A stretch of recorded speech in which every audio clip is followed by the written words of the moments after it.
Silence fell across the galaxy the moment the massive object appeared. Not the quiet of empty space, but a deep, unnatural stillness that swallowed signals, froze fleets, and made ancient civilizations hold their breath. Every sensor screamed. Every transmission died. And for the first time in recorded history, the stars themselves seemed afraid. No one on Earth noticed at first. The planet turned as it always had, oceans rolling, cities glowing, billions of lives moving forward unaware that something impossibly large had just crossed the edge of human space. But far above, beyond the orbit of Neptune, long-range sensors hidden in the dark finally saw what humanity had spent decades preparing for. And they confirmed humanity's greatest fear. Something had arrived. Deep beneath the Arctic ice, in a facility erased from every public map, Commander Elias Rook stood motionless before a wall of shifting data. He was not a politician. He was not a scientist. He was a soldier who had been waiting for this moment his entire adult life. "Confirm scale," he said calmly. The AI responded instantly. Object mass exceeds all known artificial structures. Estimated length, 14 kilometers. Configuration consistent with a Titan-class warship. Rook closed his eyes for half a second. "So they finally came," he whispered. The room around him came alive. Screens activated. Officers stepped into position. Red warning lights pulsed softly, not in panic, but in practiced precision. Every person in the room knew what this meant. Humanity's first true contact was not a greeting. It was an arrival. Across the solar system, hidden listening posts detected the same thing. Alien fleets that had been watching humanity from afar suddenly went silent. No signals in. No signals out. The Titan-class warship did not jam communications. It erased them. Its presence alone bent physics, crushing signals like insects against glass. On the bridge of the alien warship Dominion of Ash, High Executive Varel stood tall, his 6 eyes glowing with satisfaction. His species had ruled systems older than human civilization itself. They were conquerors, not diplomats. "Primitive world confirmed," Varel said. "No FTL signatures. No energy shields. No visible defense grid." His subordinates clicked and hissed in agreement. "Then why the silence?" one asked. "They should be screaming by now." Varel turned slowly toward the main display, where a small blue planet rotated peacefully. "Because they are afraid," he said. "Fear makes lesser species quiet." What Varel did not know was that the silence was not fear. It was protocol. On Earth, a signal older than most nations activated for the first time. Project Atlas. Status green. Humanity threat level. Extinction class. Authorization. Unanimous. In a mountain range halfway across the world, Admiral Mara Chen stepped into the command chamber known simply as the Vault. Her hair was grey, her face calm, her eyes sharp with purpose. She had helped design this moment decades earlier, praying she would never see it. "Is it real?" she asked. "Yes," replied Dr. Jonah Vale, the lead astrophysicist. "Titan class. No known species fields vessels this size openly. They're not hiding." Chen nodded. "That means they're confident." "Or arrogant," Vale said. "Same thing," Chen replied. The alien warship began its slow advance inward, drifting past the Kuiper Belt, its gravity disturbing objects millions of kilometers away. Smaller escort ships emerged from folds in space behind it, sleek and deadly. On their sensors, Earth still showed nothing. Varel frowned. "Why no response?" he demanded. "Open all channels. Broadcast dominance signal." The signal went out. Nothing came back. Not panic. Not surrender. Just silence. On Earth, that silence was carefully maintained. No radio chatter. No satellites transmitting. The planet dimmed itself, becoming a quiet rock in space. To the aliens, it looked like submission. In reality, it was bait. Commander Rook watched as the Titan-class warship crossed the invisible line humanity had drawn decades ago. "Threshold breached," the AI said. Rook exhaled slowly. "Wake Atlas." The lights in the chamber dimmed. Deep beneath the Earth's crust, something ancient and massive stirred. Not alive. Not a ship in the traditional sense. It was a system. A weapon. A promise humanity had made to itself after learning one simple truth about the universe. No one was coming to save them. On the alien bridge, a junior officer stiffened. Executor, gravitational distortions detected near Jupiter. Varel barely glanced at the report. Gas giants are unstable. Ignore it. The distortion grew. Then it moved. Varel turned sharply. Explain. Our sensors, they're struggling. Whatever it is, it's massive. Larger than any human construction should be capable of. Varel's mandibles tightened. Humans cannot build such things. The distortion resolved into form. The bridge fell silent. Something rose from Jupiter's shadow, vast and deliberate, its surface dark and smooth, marked by geometric patterns that pulsed with controlled energy. It did not emerge from hyperspace. It had been there all along. Waiting. The Titan-class warship slowed. For the first time in centuries, Varel felt uncertainty. A signal broke through the silence, clean and clear, cutting through the Titan's interference as if it were nothing. A human face appeared on the screen. Admiral Mara Chen looked directly at him. "Unknown vessel," she said calmly, "you have entered restricted human territory." Varel stared. "Impossible." Chen's eyes hardened. "You arrived expecting a quiet world. You found one. That was your first mistake." The massive human construct shifted position, aligning itself between Earth and the alien fleet. Chen continued, her voice steady. "You see, silence is not weakness to us. It is focus." The stars around them seemed to hold their breath. "And now," she said, "you are going to learn why humanity never fires first, but always finishes." The human warship powered up, and the galaxy realized, far too late, that it had underestimated the quiet species from the blue planet. The human warship did not fire. That alone unsettled Executor Varel more than any explosion could have. Across the void, the massive construct, larger than any ship he had ever commanded, held position with quiet confidence. Its surface glowed faintly, not with raw power, but with control. The kind that came from understanding forces far older than empires. Varel straightened his posture. He would not allow fear to show. "Transmit warning," he ordered. "Maximum authority. Inform them that resistance will be erased." The signal surged outward, amplified by the Titan-class warship systems. "Human vessel," Varel declared, his voice sharp and commanding, "you face the dominion of Ash. Your world stands beneath our judgment. Power down immediately or be removed from existence." The reply came almost instantly. "No," Admiral Mara Chen said. "Just that. No threats. No raised voice." The bridge crew shifted uneasily. Varel's mandibles flared. "You dare."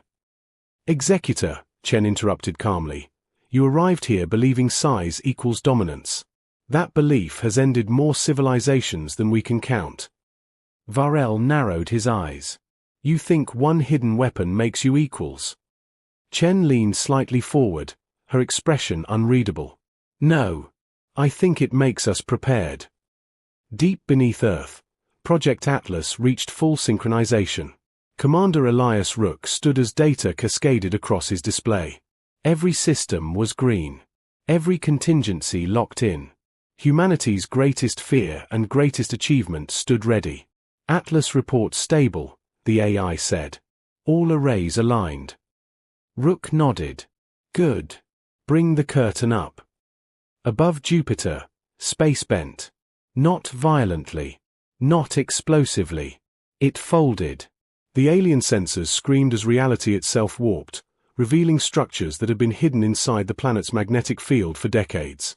Rings of machinery unfurled like petals, massive frameworks rotating with impossible precision. Varel felt his confidence crack. These were not here," he said. "They were," Chen replied. "You just never learned where to look." The Titan-class warship attempted to maneuver. It failed. Invisible forces gripped its hull, pinning it in place like an insect in amber. The escort ships fired instinctively, beams of plasma slashing through space. They vanished. Not blocked. Not absorbed. Erased. The weapons simply stopped existing. What is happening? Varel demanded. You're experiencing localized reality denial, Chen said. A field that tells the universe no. Varel staggered back. That violates natural law. Chen allowed herself a thin smile. So did flight. So did nuclear fire. Humans have a habit of arguing with nature until it gives up. Across the alien fleet, panic spread. Ships attempted to flee, but space itself resisted them. Their faster-than-light drives refused to engage, trapped by equations rewritten by human hands. Varel realized the truth too late. This was not a weapon built for war. It was built to end wars before they began. You hid this, Varel said, his voice low. For how long? Chen's gaze softened, just slightly. Since the moment we learned we were not alone. Images appeared on the alien bridge screens, human history laid bare. Early radio signals. First satellites. Then the slow, deliberate disappearance of humanity's noise from the stars. You saw us as quiet, Chen continued.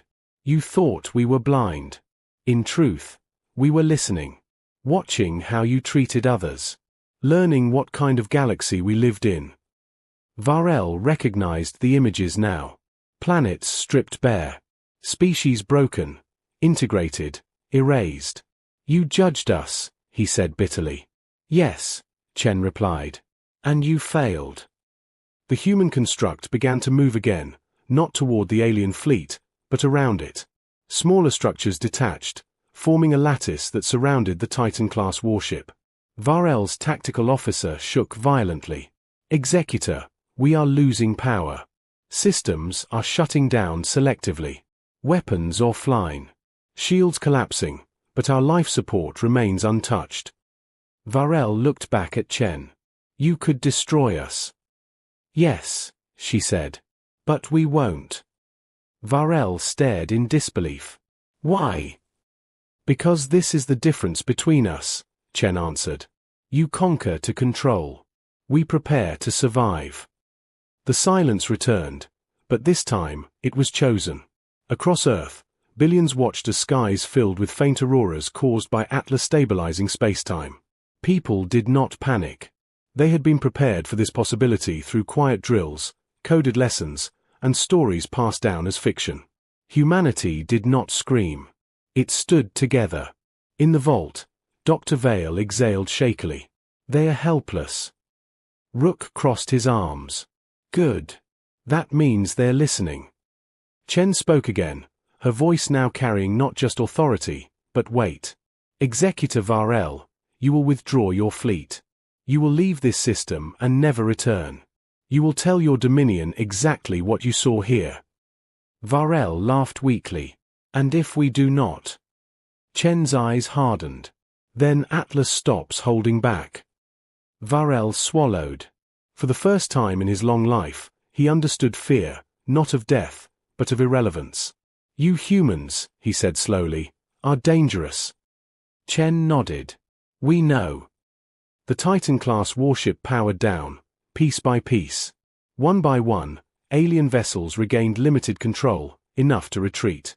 As the fleet turned away, the human construct folded itself back into Jupiter's shadow, becoming invisible once more.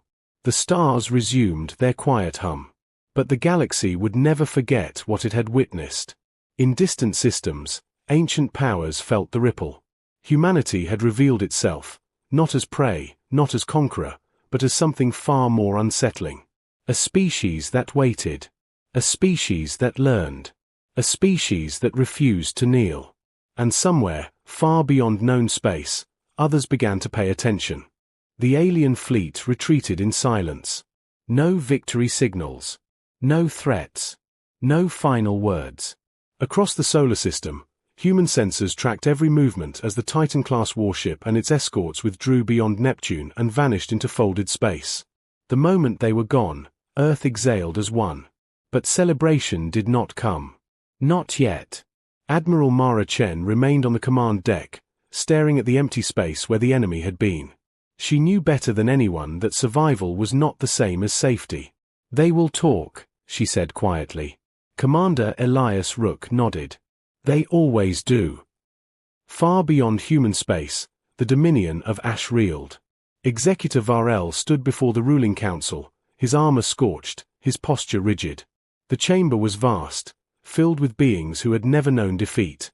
Their eyes burned with fury and disbelief. "You retreated," one counselor hissed. "From a pre-FTL species." Varel did not flinch. "They are not what we believed." Mocking sounds echoed through the chamber. "They hid a single weapon," another said. "A trick." Varel raised his voice. "No. They hid an idea." The chamber fell quiet. "They studied us," Varel continued. "For decades. They learned our patterns, our arrogance, our reliance on overwhelming force. And they built something that does not fight fleets. It removes the battlefield." Images from the encounter projected into the air. The reality denial field. The frozen Titan-class warship. The erased weapons. Murmurs of unease spread. "Impossible technology," a counselor whispered. "No," Varel corrected. "Unfamiliar technology. Built by a species that believes survival is a shared responsibility." Silence followed. Elsewhere, in systems untouched by human presence, the story spread. Some dismissed it as exaggeration. Others listened closely. Among the Kethri scholars, ancient beings of pure intellect, the human encounter triggered alarm. Their archives showed a pattern they had seen only once before, right before a long-dead civilization reshaped the balance of power. "They weaponized patience," one scholar observed. "They turned fear into preparation," another replied. "This is dangerous," the first said softly. "Not because they are violent. Because they are restrained." On Earth, the truth was released in fragments. Governments spoke carefully. Media struggled to explain what had nearly happened. People looked to the skies with a mix of awe and dread. Humanity had survived first contact, but now it had been seen. In a quiet city far from command centers, a young engineer named Lena Ortega watched the auroras fade. She had grown up hearing stories about Project Atlas, never knowing if it was real. Now she knew. Instead of fear, she felt pride. "They didn't save us," she said to her brother. "We saved ourselves." In the vault, debates raged. Dr. Vale paced nervously. "We showed too much. Atlas was meant to be a deterrent, not a broadcast." Rook disagreed. "We showed restraint. That matters." Chen listened to them both. "They now know we exist," she said. "But more importantly, they know we chose not to destroy them. That will divide the galaxy." "And division leads to war," Vale said. "Or change," Chen replied. As if summoned by her words, a signal arrived. Not hostile. Not aggressive. Curious. It came from a system far from Dominion space, carried on frequencies humanity had never used before. The translation AI worked quickly. "This is the Union of Taylor," the message said. "We observed your encounter. We wish to speak." More signals followed. Some cautious. Some fearful. Some hopeful. For the first time, humanity was not being hunted. It was being approached. But not all reactions were peaceful. In the dark regions beyond mapped space, older powers stirred. Entities that had shaped the galaxy through dominance watched the recordings with cold interest. "A species that hides strength," one voice echoed. "That is unacceptable." Plans began to form. On Earth, Project Atlas powered down to standby. The system that had bent reality returned to sleep beneath Jupiter's storms.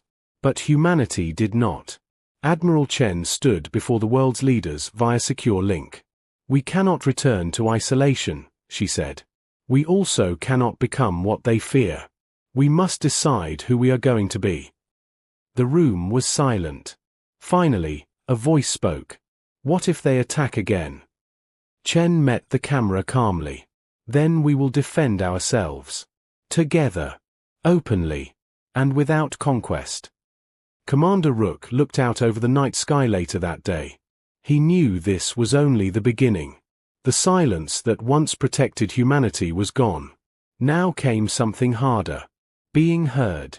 Somewhere beyond the stars, alien civilizations whispered a new truth to one another. The quiet world was quiet no longer. And the species that once hid in the dark had proven something terrifying and inspiring all at once. Humanity did not seek to rule the galaxy. But it would never be ruled again. The galaxy did not move as one. Some civilizations reached out to humanity with caution and curiosity.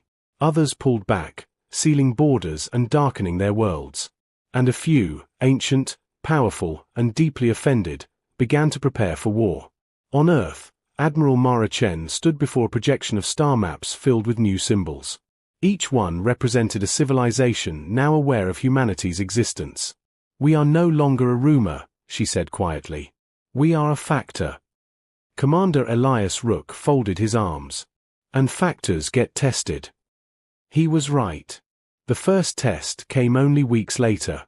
A Taylor diplomatic vessel arrived at the edge of the solar system, broadcasting peaceful intent. It was small, unarmed, and transparent in its design. Humanity welcomed them carefully, meeting them near the moon under strict security. The talks were slow but hopeful. The Taylor spoke of trade, shared knowledge, and mutual defense. They had suffered under Dominion pressure for centuries and saw humanity's restraint as proof of moral strength. But while words were exchanged in the light, shadows moved elsewhere. In a dead system far from human space, a coalition gathered. Former rivals, bound together by fear rather than trust. They called themselves the Preservation Accord, though nothing about their plans preserved life. They had one belief in common. Humanity was too dangerous to be allowed to exist. "They hide power," one leader hissed. "That makes them unpredictable." "They refuse conquest," another added. "That makes them uncontrollable." "And they humiliated the Dominion," a third said coldly. "That makes them a threat to order." Their decision was unanimous. Earth would be erased. Not with fleets. With silence. On Earth, the warning came too late. Project Atlas detected distortions beyond map space, dozens of microfold signatures converging. Not invasion vectors. Delivery systems. "Something's wrong," Dr. Vale said, his voice tight. "They're not coming here. They're sending something." Rook leaned forward. "What kind of something?" The answer arrived in the worst possible way. Across the outer system, stars flickered, then went dark. Entire regions vanished from sensors, swallowed by expanding voids where physics collapsed inward. Artificial singularities, unstable, illegal, and devastating, had been released. Weapons designed to kill systems, not ships. Chen felt her chest tighten. "They're trying to suffocate us." The Accord did not want a battle. They wanted extinction without witnesses. "Can Atlas stop it?" Chen asked. Vale hesitated. "Yes, but not without consequences." Rook understood immediately. Atlas was built to defend, not to stretch that far. "If we push it," Vale continued, "we risk tearing space-time across our own system." Silence filled the vault. Billions of lives rested on the decision. Chen closed her eyes for a moment, thinking of Earth cities, its oceans, its fragile beauty. "Do it," she said. "But not alone." Rook turned sharply. "You're thinking of the Taylor." "And others," Chen replied. "If we're going to survive this galaxy, we stop standing by ourselves." Signals went out, open, honest, and desperate. "This is humanity. We are under attack. We did not choose this war. But we will fight for our right to exist." The response shocked everyone. The Taylor answered first. Then another. And another. Civilizations long bullied by empires, long silent out of fear, began to speak. They did not send fleets. They sent data. Star maps. Weak points. Theoretical physics humanity had never seen. The galaxy pushed back, not with force, but with shared knowledge. Atlas expanded. Not as a weapon. As a shield.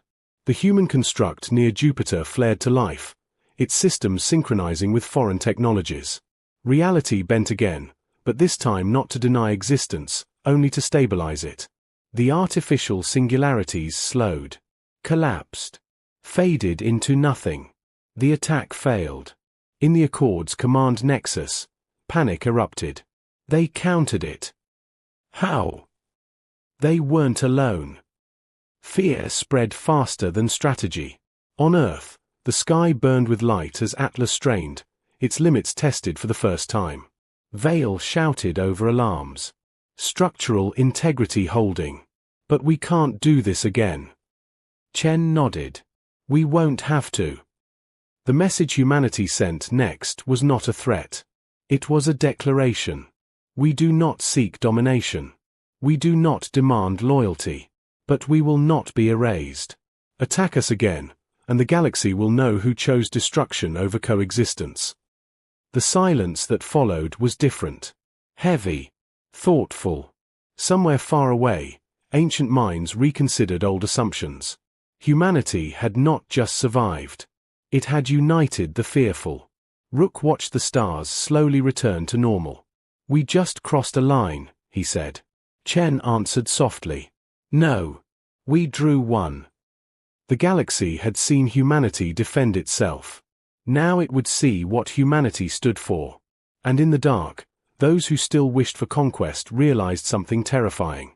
The quiet species was no longer quiet. And it was no longer alone. The galaxy waited. After the failed extinction strike, no fleets moved. No weapons fired. Space itself seemed to pause, as if every civilization was watching humanity to see what it would do next. On Earth, Project Atlas cooled slowly, its impossible systems returning to dormancy. Engineers worked in silence, exhausted but alive. Cities across the planet held candlelight vigils, not for victory, but for survival. Humanity had stared into the abyss. And the abyss had blinked. Admiral Mara Chen stood before a gathering unlike any before it. Not a human council. Not a military summit. A galactic assembly. Holographic figures filled the chamber. Dozens of species, some ancient, some young, some once enemies. Even representatives of the Dominion of Ash attended, silent and wary. Executor Varel appeared thinner than before, his posture no longer proud. Chen spoke first. You attacked us, she said calmly, her voice carrying across the chamber. You feared what you didn't understand. That fear nearly destroyed us all. No one interrupted. We could respond with dominance, Chen continued. We have proven we can defend ourselves. We could build more atlases. Stronger ones. We could become exactly what you fear. She paused. But we won't. Whispers rippled through the assembly. Varel finally spoke. Why? Chen looked directly at him. Because power without restraint is what broke this galaxy in the first place. She gestured, and images appeared, worlds stripped bare, cultures erased, species reduced to labor and numbers. Humanity is not special because we are strong, she said. We are strong because we learned what unchecked power does to us. She changed the display. Human history unfolded. Wars. Ruins. Recovery. Cooperation. Sacrifice. We almost destroyed ourselves many times, Chen said. And every time, the ones who survived were not the strongest, but the ones who chose to rebuild. Silence followed. Then a voice from the shadows. You expect trust, an ancient being asked. After revealing such power. Chen nodded. No. Trust must be earned. That's why Atlas will not expand. Shock rippled through the chamber. We are opening Project Atlas to shared oversight, Chen continued. Multi-species control. Mutual safeguards. No single hand on the trigger. Ever. Dr. Vale watched from Earth, stunned. She's giving it away. Commander Rook shook his head slowly. No. She's anchoring it. Varel stepped forward. You would limit yourselves, voluntarily. Yes, Chen replied. Because we know what happens if we don't. For a long moment, no one spoke. Then the tailor representative inclined their head. We accept. Another followed. Then another. Even the Dominion hesitated, and finally agreed. The galaxy did not unite overnight. But for the first time, it stopped tearing itself apart. Years passed. Human ships traveled openly among the stars, not as conquerors, but as partners. Human engineers helped stabilize dying systems. Human diplomats negotiated peace where guns had failed. Atlas slept beneath Jupiter, unchanged. A reminder, not a threat. Commander Elias Rook retired quietly, watching Earth skies with pride. Dr. Vale published theories that reshaped physics itself. Admiral Chen stepped down, her work complete. Humanity became something unexpected. A stabilizer. In distant systems, parents told their children stories, not of monsters in the dark, but of the quiet world that stood up to the galaxy and chose mercy. And among the stars, a new saying spread. Do not mistake human silence for weakness. They are quiet because they are listening. And when they speak, the universe listens back. On Earth, a young child looked up at the night sky and smiled. The stars were no longer frightening. They were home. And humanity, once overlooked, once underestimated, had proven something no weapon ever could. That the strongest force in the universe was not domination. It was the choice to protect, to endure, and to stand together. Humanity didn't conquer the galaxy. Humanity changed it. And that was enough.